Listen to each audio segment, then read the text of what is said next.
Hey everybody, JP here, and today we are going to begin talking about the man, the myth, the legend, Mr. Brendan O'Brien, and the tremendous impact on music that he's had over the past 3+ decades at this point.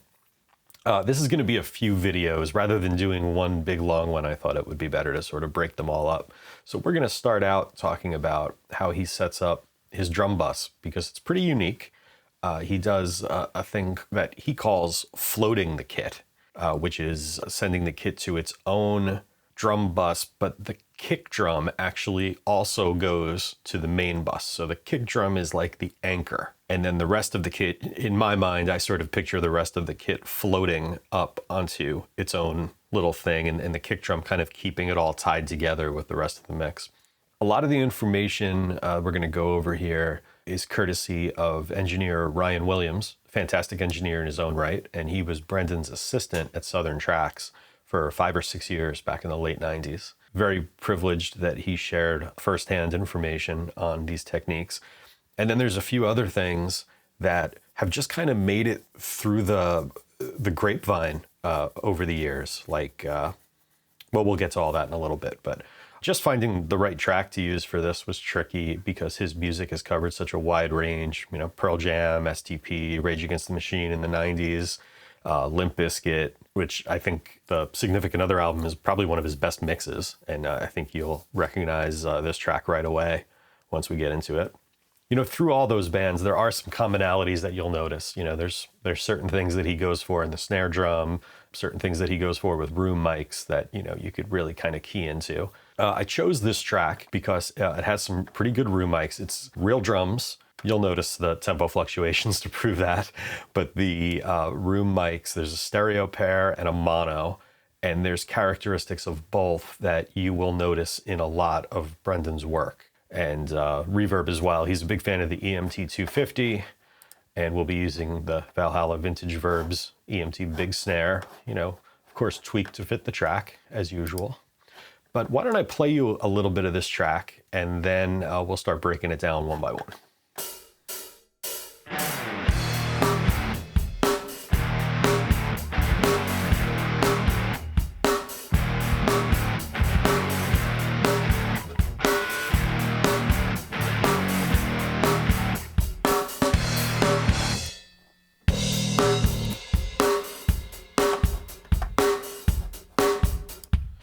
All right, let's talk about this kick drum. So we've got 2 mics, inner mic, outer mic, using the SSL channels just for the dynamics here. A little bit of filtering, some extreme bottom, but that's about it. And both of these channels are being bussed to kind of a master kick drum channel. And this is something that Brendan does in order to put his favorite kick drum EQ on it, the EQ section of the ADR vocal stressor unit. So clearly night and day different.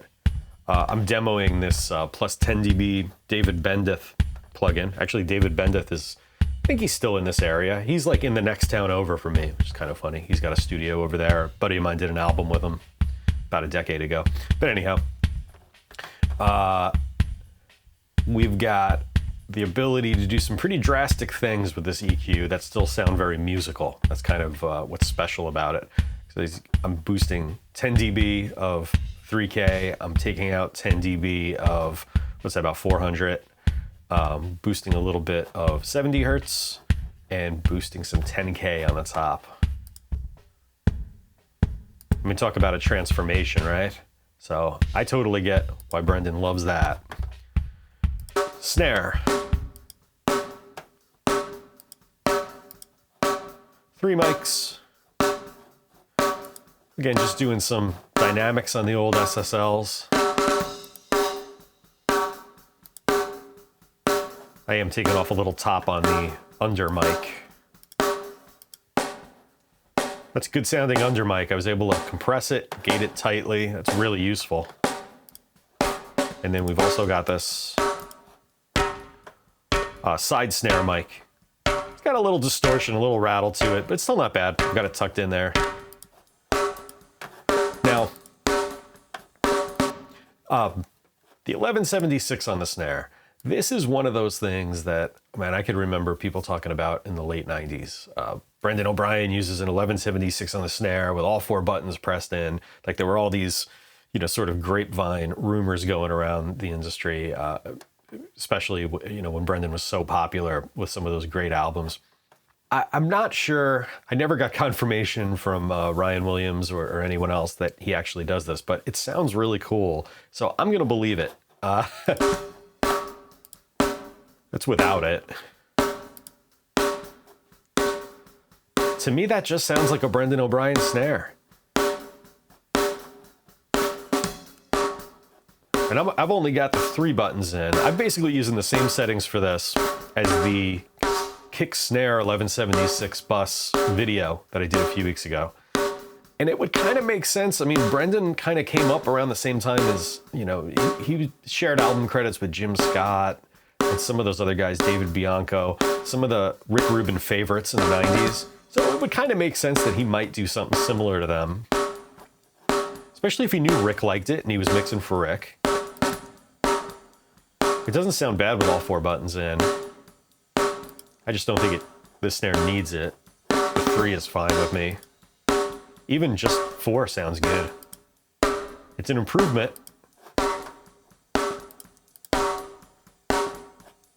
But I like a little extra. The EQ-P1A, I can confirm by Ryan's notes that he does boost a 5K shelf, and he boosts a little bit of 100 hertz.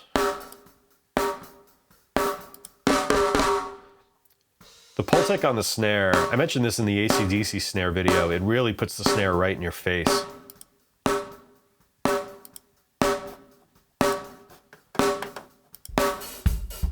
No toms in this track, so they're muted for now. Hi-hat and ride. They're there. I'm filtering out everything below 500 on both of them. And they're just there if we need them. It is fun to kind of find the spot in the spectrum where they fit best.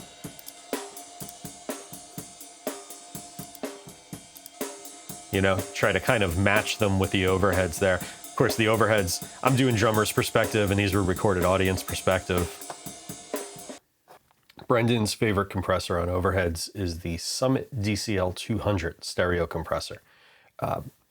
Now, there's no plug-in version of that. The closest thing I could find is this Softube Summit channel, which is the TLA 100A compressor, which was a mono unit in the hardware form, and the stereo equalizer that Summit made, all in one unit.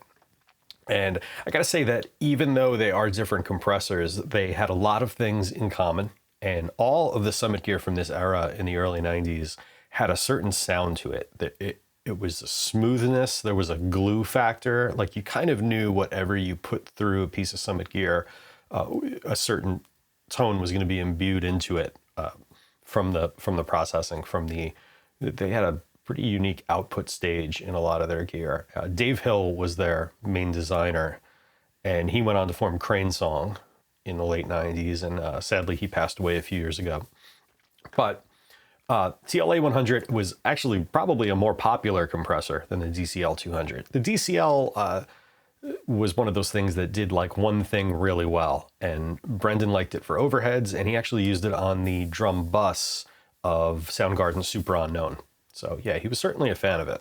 But yeah, I thought I would roll the dice with this, and I'm very pleased with it. That's without it.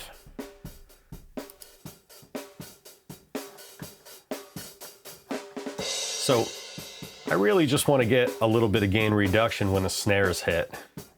And I'm on fast attack to catch those transients, and medium release.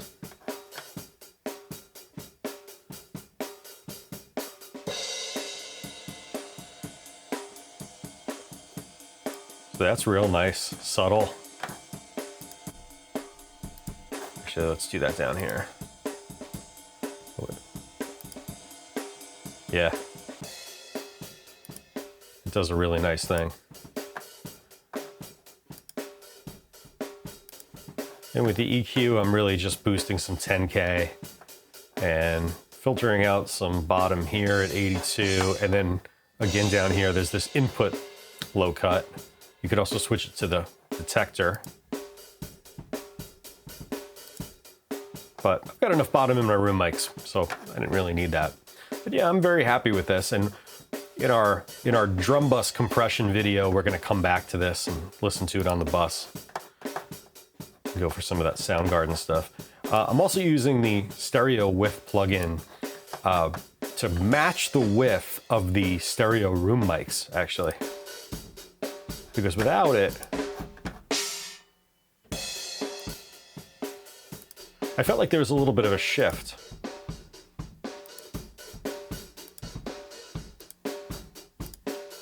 So having it on, I felt I had a better match with the stereo rooms.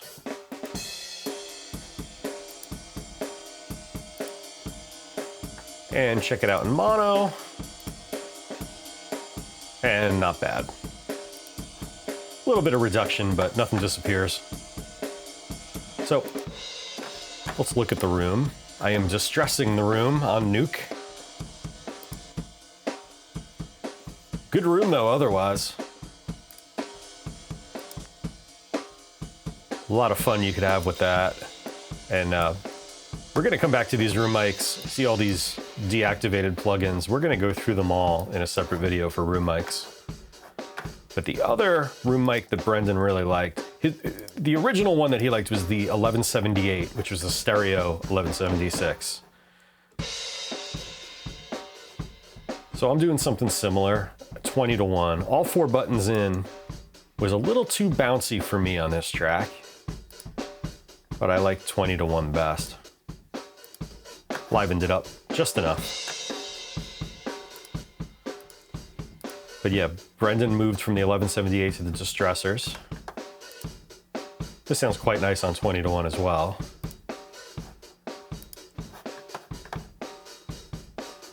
Oh, and I am filtering out some top. I'm filtering out above 8K. And 2 reasons for that. One is to keep it from competing with the overheads. That way the overheads have their space in the mix and the rooms have their space. But also because Brendan was a big fan of Cole's 4038 ribbon mics on rooms, and they have a gentle roll-off on the top as well. This actually might not be as gentle, but it's working for us here. Now we can talk mono room mic, which is a lot of fun. This is sometimes called the front of kit mic. It generally has a lot of kick drum in it. I used to love doing this with like a U47 and using the good old Bomb Factory 660. Really emphasizing that bass drum. See, to me, this is Rage Against the Machine, Battle of Los Angeles. I hear so much of this mic in that drum mix. And I am EQing it just a bit to tighten it up. Kind of the simultaneous boost and cut at 20 hertz. And I am reducing some top. I wanted to get a boost at 3K, but I also wanted to roll off some 20. Good old Pultex.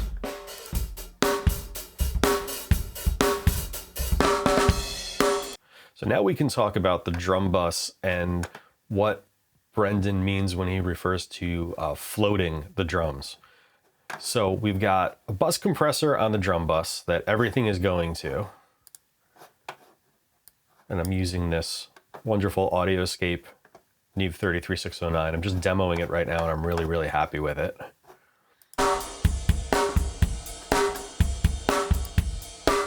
That's without. Again, when I hear this compressor, I hear Battle of Los Angeles from Rage in the drum sound, big time. So we've got a limiter and a compressor. So let me take off the limiter. I'm compressing it 4-to-1, hitting about 40 dB. Like all Neve compressors, this has a grab to it, a grab that sort of exceeds the ratio, the kind of grab that a more extreme compressor usually has. I'm using automatic release number 1. 2 was a little too slow for me. 100 milliseconds was a little too fast. 4 is not bad, 400 is not bad, I can live with that. Anything else, too long. But that Auto 1, that's got a nice movement to it. I'm on stock attack, because this plugin also has fast and slow, which the hardware unit does not, or at least the original hardware unit did not.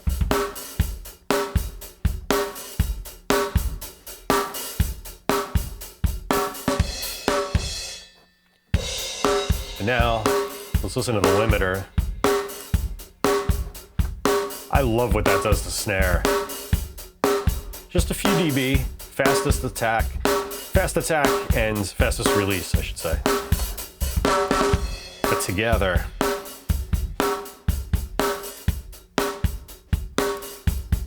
they really liven things up nicely. So again, I'm going to go through all these in another video, but this was my favorite one for this purpose.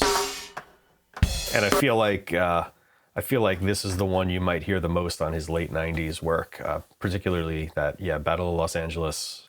I could be wrong, but if I were a betting man, I would bet that this was all over that. Now let's talk about the kick drum going to both the drum bus and the mix bus. First, I'm going to take it out of the mix bus.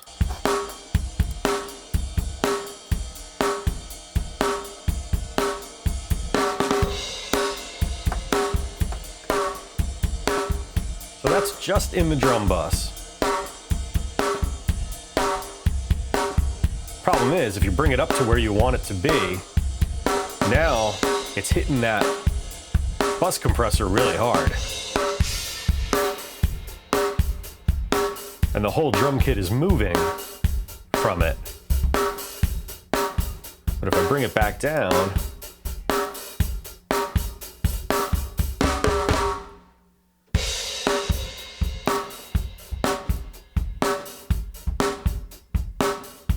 now I can send as much kick as I want to the main mix bus without affecting that compression on the snare and the overall drum kit.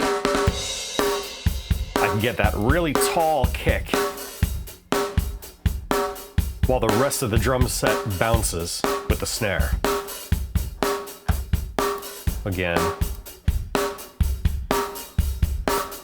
I mean, sending the kick just to the drum bus is a cool sound for some stuff, but I could see the advantage to doing it this way too. Especially if you want to ride the kick drum Andy Wallace style into the main bus. You can do it with this without affecting the drum bus compression, which I think is really cool. So yeah, when I first read about Brendan doing this, floating the bus and sending the kick to both, I didn't quite understand what he was talking about until I tried it. And then I realized, well, yeah, since you're paralleling the kick, you only need half as much, which is why we're able to keep the fader down at, around -8, -9, as opposed to where you'd normally want it in a mix. And realizing that and thinking, oh, cool, that you don't have to send as much of it to your drum bus as you would normally. And it kind of gives you the freedom to really tailor that drum bus compression around the snare and the overheads and the room mics and let them kind of move and breathe all they want. So yeah, I think this is really brilliant.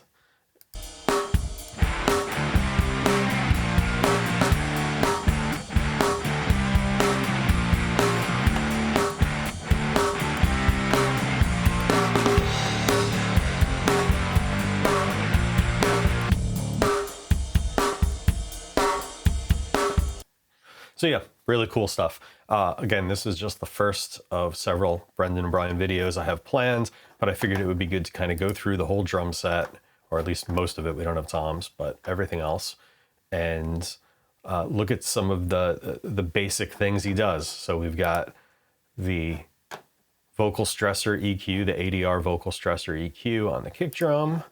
We've got the 1176 and the Pultec on the snare. We've got the Summit on the overheads. Distressor on the room mics. I'm doing the Fairchild on the mono. I know Southern Tracks had a Fairchild 670. It's a sound I really like, and as soon as I put it on there, again, I thought, yeah, this is kind of what that Rage sound has. And yeah, one of his favorite drum bus compressors over the years, 33609. And for his overall mix bus, the good old SSL G series compressor, and his settings are very similar to Andy Wallace's. It's attack at 3 milliseconds, release at 3. He doesn't like the auto release. He likes the faster release. And as you can see, his needle goes almost all the way back down to 0. I feel like Andy's gain reduction never goes back to 0 once the music starts playing. And he lives on 4-to-1 as well. So, all right, I think we covered a lot. And I'll be back with more, I promise. All right, guys, again, like, comment, subscribe, all that good stuff. Talk to you soon.